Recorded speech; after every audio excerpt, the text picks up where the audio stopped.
بات نمبر 2 یہ سمجھیں، جس زمانے کے اندر تجارت کے لیے قریش کے قافلے روانہ ہوتے تھے، یہ وہ وقت تھا کہ پورے عرب کی سرزمین پر چاروں اطراف کے اندر چوری، ڈاکہ زنی اور راستوں کے اندر قافلوں کو لوٹنا یہ عروج پر تھا۔ کوئی بھی قافلہ گھر سے باہر نکلتا وہ صحیح سالم واپس نہیں آتا تھا، جو بھی قافلہ جاتا وہ لٹ جاتا، عورت باہر جاتی اس کی عزت لٹ جاتی اور قافلہ جاتا وہ لٹ جاتا۔ لیکن ان حالات کے اندر اللہ تعالیٰ نے قریش مکہ کے قافلے کے ساتھ جو احسان والا معاملہ کیا، اس مبارک صورت کے اندر اسی واقعے کو بیان کیا۔ چنانچہ چونکہ قریش کے لوگ کعبے کے مجاور، کعبے کے پڑوسی، کعبے کے متولی تھے، کعبے کے خادم تھے، جب دیگر لوگوں کے قافلے جاتے راستے میں لٹ جاتے، بندے مر جاتے، مار دیے جاتے، لیکن اللہ تعالیٰ کے ہاتھ میں ہیں تمام انسانوں کے دل۔ جس اللہ نے کعبے کی محبت کو ساری دنیا کے انسانوں کے دلوں کے اندر پیدا کیا تھا، اسی اللہ نے کعبۃ اللہ کے مجاور اور ان کے پڑوسی جو قریش کے لوگ تھے، ان کی محبت بھی ساری دنیا کے لوگوں کے دلوں کے اندر پیدا کر دی۔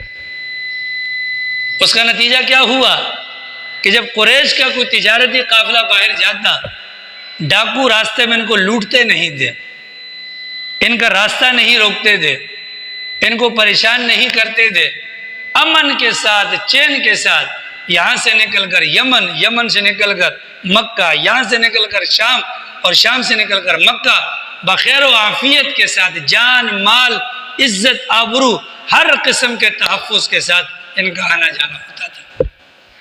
اس کے پیچھے سبب کیا تھا؟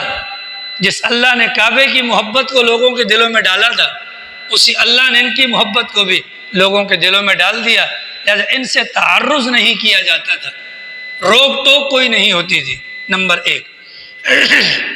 نمبر 2، ماقبل کے اندر سورۃ الفیل کے اندر آپ نے واقعہ پڑھا، ابرہا کا لشکر ہاتھیوں سمیت آیا، اللہ نے اس کو مکہ مکرمہ پہنچنے سے پہلے ہی عبرت کا اور ذلت کا نشان بنا دیا۔ یہ بہت بڑا واقعہ تھا، یہ واقعہ پوری دنیا کے اندر اللہ نے پھیلا دیا۔ جب یہ واقعہ پھیل گیا تو کعبے کی محبت پہلے سے لوگوں کے دلوں کے اندر موجود تھی، اور کعبے کے مجاوروں کی محبت پہلے سے لوگوں کے دلوں میں موجود تھی۔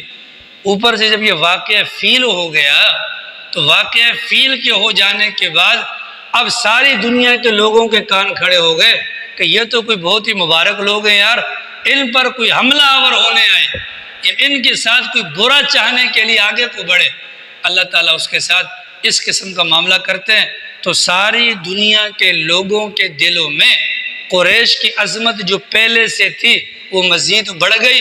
اس کا فائدہ یہ ہوا، اب جب یہ قریش کے لوگ اس واقعے کے بعد یمن جاتے ہیں یا شام کے اندر جاتے ہیں تو پہلے بھی ان کے ساتھ راستے کے اعتبار سے بڑا امن والا معاملہ ہوتا، اور پہلے بھی یہ ہوتا تھا کہ جب یہ منڈی کے اندر جاتے تھے تو وہاں کے لوگ ان کے ساتھ محبت سے، اکرام سے پیش آتے۔ بعض لوگ اپنی چیزیں ان کو مفت میں دے دیتے، بعض لوگ اپنی چیزیں ان کو دیتے، اصل سرمایہ جتنے کی ان کو پڑتی اتنے کی ان کو دے دیتے، اور بعض لوگ ایسے بھی ہوتے اپنے منافع کے اندر کمی کر کے چیز ان کو سستے داموں میں دے دیتے۔ یہی حال یمن کے اندر بھی ہوتا تھا۔ وجہ کیا ہے؟ وہ لوگ کہا کرتے تھے یہ اللہ کے گھر کے پڑوسی ہیں، یہ اللہ کے گھر کے خادم ہیں، لہذا وہ سعادت سمجھتے تھے اپنے لیے کہ بھئی ان لوگوں کے ساتھ ہمارا بھی کچھ تعاون شامل ہو جائے۔ اس قافلے والوں کے پاس ان کی جو ذاتی چیزیں ہوتی تھیں، یمن والے اور شام کی منڈیوں والے ان سے وہ چیزیں برکت کے طور پر مہنگے داموں خرید کر رکھ لیا کرتے تھے کہ ہمارے پاس کعبے کے مجاوروں کی کوئی چیز آ جائے۔ یہ معاملہ کس نے کروایا؟ شام کی منڈی والوں کے دل میں ان کی محبت کس نے ڈلوائی؟ اللہ نے ڈلوائی۔ ساری دنیا کے انسانوں کے دلوں میں ان کی محبت کس نے ڈلوائی؟ اللہ نے ڈلوائی۔ وجہ کیا ہے؟ ساتھ میں کعبۃ اللہ ہے، اس کعبے کی محبت، ان کے مجاوروں کی محبت، ان کے پڑوسیوں کی محبت، ان کے خادموں کی محبت اللہ نے ساری دنیا کے لوگوں کے دلوں کے اندر ڈال دی۔ ٹھیک ہے۔